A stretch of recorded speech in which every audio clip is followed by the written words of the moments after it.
வணக்கம் தாரு news updates நேயர்களுக்கு. இன்றைக்கு மிக முக்கியமான இலங்கை செய்திகளோடு தான் உங்களை சந்திக்க வந்திருக்கிறேன். இந்த சேனலை சப்ஸ்கிரைப் பண்ணாதவங்க சப்ஸ்கிரைப் பண்ணிக்கொள்ளுங்க. நாங்கள் நேரடியாக செய்திக்குள் செல்லலாம். இலங்கையில கடும் பரபரப்பை ஏற்படுத்தி நிறைய பேர் அதிர்ச்சிக்கு உள்ளாக்கி இருக்கிற ஒரு சம்பவம் ஒன்று பதிவாகி இருக்கின்றது. 26 வயதுடைய சொந்த மகனாலேயே தாய் தந்தை கூறிய ஆயுதங்களால குத்தி கொலை செய்யப்பட்டிருக்கிறாங்க.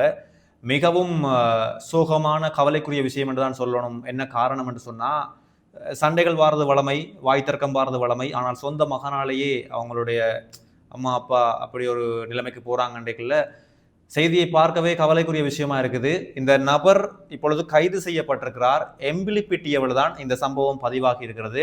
எம்பிலிப்பிட்டிய கிரள வெள்ள கட்டுவ என்ற இடத்துல தான் நேற்று இரவு இந்த சம்பவம் பதிவாகி இருக்கிறது. சாதாரணமாக ஒரு சண்டையில் ஆரம்பிச்ச விஷயம் இவ்வளவு பாரிய மோசமான நிலைக்கு போயிருக்கிறது. இந்த சம்பவத்துல 54 வயதுடைய தாய், 58 வயதுடைய தந்தை தான் துரதிருஷ்டவசமாக உயிரிழந்திருக்கிறாங்க. இது தொடர்பாக இந்த கைதாகி இருக்கிற 26 வயதுடைய மகனிடம் எம்பிலிப்பிட்டிய போலீசார் விசாரணைகளை மேற்கொண்டு வருகிறார்கள். இவர் போதைக்கு அடிமையானவரா, இந்த சம்பவம் நடக்கும் போது போதைப் பொருள் பயன்படுத்தி இருக்கிறாரா, என்ன நோக்கத்துக்காக இந்த கொலை செய்யப்பட்டிருக்கிறது? ஏனென்றால் இந்த சம்பவத்துல அவங்களுடைய அம்மா அப்பா இந்த மகன் 3 பேரும் தான் இந்த சம்பவத்துல இருந்திருப்பாங்க. அவ யாருமே நேரடியாக பார்க்கவும் இல்லை, யாருமே சாட்சிகளும் இல்லை. இந்த நபரிடம் முன்னெடுக்கும் விசாரணைகளில் தான் என்ன நடந்தது என்பது தெரிய வரும். நிச்சயமாக பொறுத்திருந்து பார்க்கலாம் என்ன நடந்தது என்று. பாதாள உலக குழு, போதைப் பொருள் கடத்தல், இந்த விஷயங்களை கேள்விப்பட்டாலே உங்களுக்கு தெரியும். முன்னாள் அரசாங்கங்கள், முன்னாள் அரசியல்வாதிகள் இருக்கும் பொழுது அரசாங்கத்தோட ஆதரவோட உதவியோட தான் இவ்வளவுமே சம்பவங்கள் அரங்கேறி வந்தது. நிறைய பேர் இதால பாதிக்கப்பட்டிருக்கார்கள். இந்த போதைப் பொருள் கடத்தல், போதைப் பொருள் வியாபாரத்தால நிறைய பேர் காசை உழைச்சி ஒரு பக்கம் அப்படியே கோடீஸ்வரரான ஆனாலும் அந்த போதைப் பொருள் யாரிடம் போய் சேர்ந்ததுன்னு சொன்னா அதிகளவு மாணவர்கள் படிக்கிறார்கள், சின்னாக்களுக்கு தான் போய் அவங்க அப்படியே அழிஞ்சு ஒரு பெரிய ஒரு சமுதாயமே அழிகிற அளவுக்கு போயிருந்தது உங்களுக்கு தெரியும். இப்ப ஆட்சிக்கு வந்திருக்கிற அனுர அரசாங்கம் இதை கொஞ்சம் கொஞ்சமா ஒழிச்சிட்டு வராங்க. முக்கியமா இந்த முன்னாள் அரசாங்கங்களோட ஆதரவோட இயங்கி வந்த பாதாள குழுக்கள் போதைப் பொருள் கடத்தல்காரர்களையும் அதிரடியாக சிறைப்பிடிச்சு வராங்க.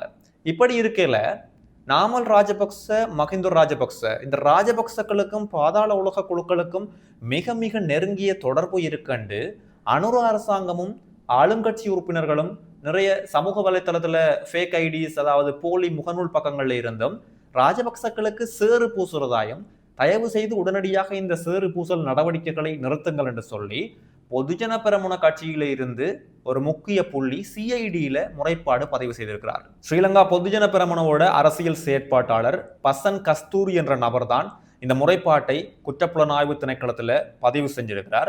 அது மாத்திரம் இல்லாம மஹிந்த ராஜபக்சவின் ஆட்சி காலத்துல தான் இலங்கையில இந்த போதைப் பொருள் கடத்தல்கள், பாதாள உலக குழு எல்லாமே முற்றாக ஒழிக்கப்பட்டது. ஆனால் இப்ப அனுர அரசாங்கம் தாங்கள் தான் ஒழிக்கிறார்கள் என்றும் ராஜபக்சர்களுக்கு இது தொடர்பாக சம்பந்தம் இருக்கின்றது, நெருங்கிய தொடர்பு இருக்கு என்று சொல்லி அவர்களுக்கு சேறு பூசுறதா தான் இந்த பசன் கஸ்தூரி குற்றப்புலனாய்வு திணைக்களத்துல முறைப்பாடை பதிவு செய்த பின்னர் ஊடகங்களுக்கு கருத்து வெளியிட்டிருக்கிறார். அத்தோட இன்னும் ஒரு முக்கியமான விஷயம் சொல்லியிருக்கிறார். இதுதான் இன்னும் பேசு பொருளாக இருக்கின்றது.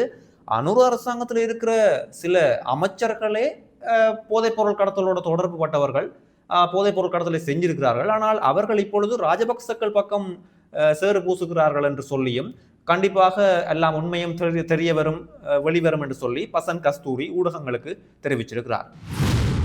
அடுத்த மிக முக்கியமான செய்தி ஒன்று யாழ்ப்பாணத்தில் பதிவாகி இருக்கிறது. யாழ்ப்பாணம் சிறைச்சாலை உங்களுக்கு தெரியும், டவுன்ல இருக்குது. இந்த சிறைச்சாலைக்கு மேல ட்ரோன் பறக்க விட்ட நபர் ஒருவர் பரபரப்பை ஏற்படுத்தி இருக்கிறார். இப்பொழுது கைதாகி இருக்கிறார்.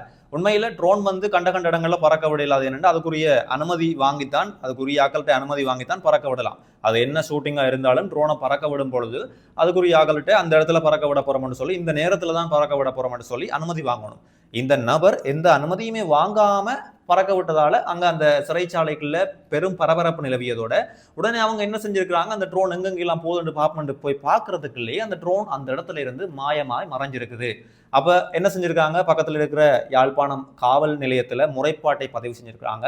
அவங்க இதை தொடர்பான விசாரணைகளை மேற்கொண்ட போது வீதி அபிவிருத்தி அதிகார சபையால அனுமதி வாங்கி இருந்தாலும் சிறைச்சாலைக்கு மேலே எதற்காக ட்ரோனை பறக்க விடணும் என்று சொல்லித்தான் இவரை வந்து இப்ப கைது செஞ்சிருக்கிறாங்க. இவர் சொல்லியிருக்கார், என்னத்துக்காண்டி இந்த ட்ரோனை பறக்க விட்டா அந்த பாலங்கள், தெருக்கள் இருக்கிற பாலங்களை புனரமைப்பு பணிகளை மேற்கொள்வதற்காக ஒரு கண்காணிப்புக்காகத்தான் இந்த ட்ரோனை பறக்க விட்டதாயும், ஆனால் அவர் இப்பொழுது கைதாகி இருக்கின்றார். அடுத்ததாக ஒரு முக்கியமான சந்தோஷமான விஷயம் என்னென்றால், அதுவும் இலங்கையர்களுக்கு சந்தோஷம். இந்த ட்ரோன் விமான சேவை அறிமுகப்படுத்தப்பட போது நாட்டின் வான்வழி போக்குவரத்து துறையை நவீனமயமாக்கும் நோக்கத்துல பயணிகளை ஏற்றி பயணிக்கக்கூடிய ஒரு ட்ரோன் சேவை வரப்போது. அதோட எத்தனை பேர், ஒரு 6 பேர் ஒரே நேரத்தில் இதுல பயணிக்கக்கூடிய மாதிரியாக இருக்குன்னு சொல்லப்பட்டிருக்கிறது.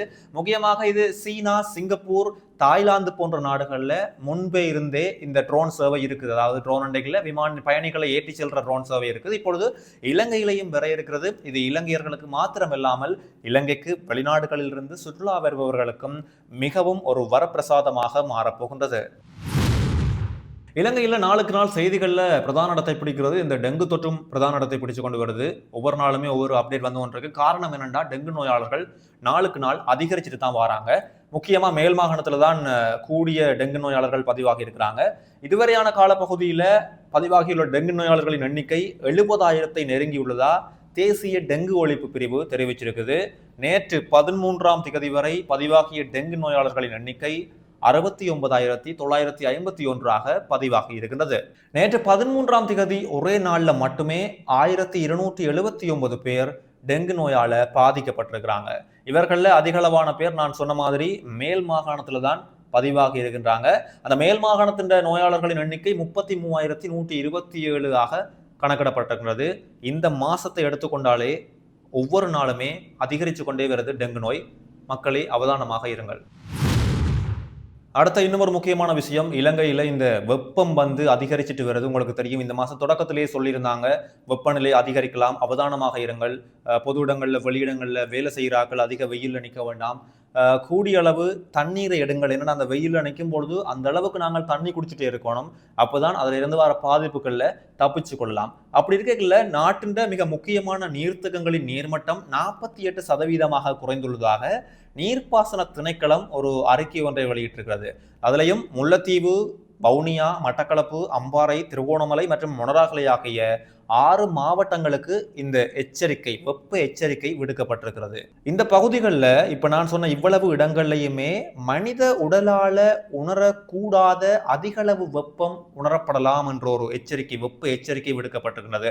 சாதாரணமாக இவ்வளவு வெப்பத்தை மனித உடல் உணரும், அது பிரச்சனை இல்லை என்று இருக்கும்.